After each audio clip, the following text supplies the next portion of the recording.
Welcome back to The Lead. I'm Jake Tapper. Let's continue with our world lead, the U.S.-led fight against ISIS. Critics of the Obama administration strategy say not enough is being done to defeat and destroy the terrorist group, that the rules of engagement for the U.S. military, those rules are too restrictive, they say, and more punishing airstrikes need to be leveled against the self-proclaimed caliphate. Joining me now is one of those critics, Republican Congresswoman Martha McSally of Arizona. The retired Air Force colonel serves on the Homeland Security and Armed Services Committees. Congresswoman McSally, thanks so much for joining me. Thanks for having me on, Really Jake. appreciate it. So the U.S. strategy right now is multi-pronged, using American and coalition air power to take out ISIS targets, including oil infrastructure, some special forces operations in Iraq and Syria, and a train and advise role with Iraqi security forces. Is that enough to destroy and defeat ISIS? No, it's not. Think about it. The caliphate was declared coming up on almost 2 years ago, and we've been doing these airstrikes, this air campaign, and I use quotes because it's pretty anemic, for over 18 months. And if you look at their head of their headquarters, their centers of gravity, their financing, their leadership is all in Syria, and we are averaging 6 strike sorties a day in Syria.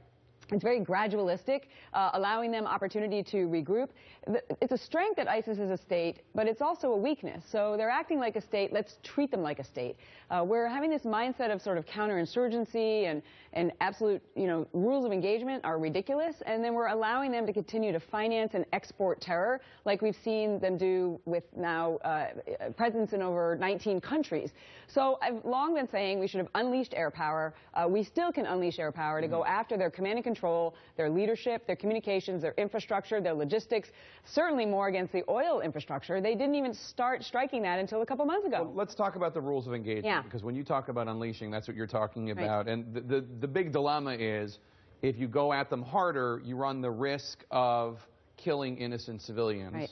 Currently, Chairman of the Joint Chiefs, General Dunford, says the U.S. is striking the right balance. You obviously disagree. Look, we never target civilians. The law of armed conflict is clear. Right, but unleashing them, changing the rules of engagement, runs the risk of killing. But if you think about it, if we have legitimate targets and we have known terrorist targets or capabilities, like the oil infrastructure, we know at least $1 million a day was funding their terrorizing and killing civilians, not just in Iraq and Syria, but exporting it to Europe, to America, through their social media campaign, the momentum that they've shown.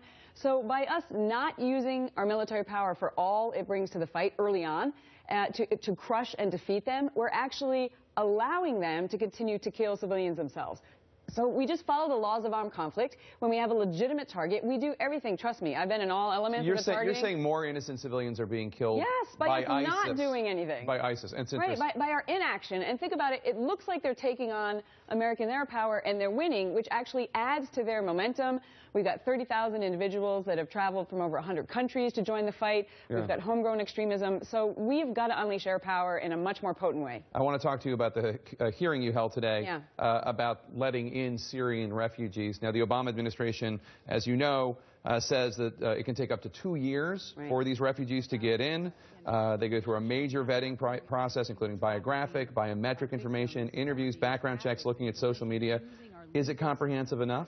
No, it's not. And we've had some classified briefings looking back at the San Bernardino case and the exploitation, for instance, of the K-1 fiancé visa program. And we had officials from many different departments in front of us today. And when they talk about social media, it's not being used across the board. I mean, we've got parents who obviously are checking social media. We got employers who check social media before they hire someone. But we don't have the U.S. government using social media as a routine way to address whether somebody should legally come to this country, not just refugee program, but through all the other visa processes that we have.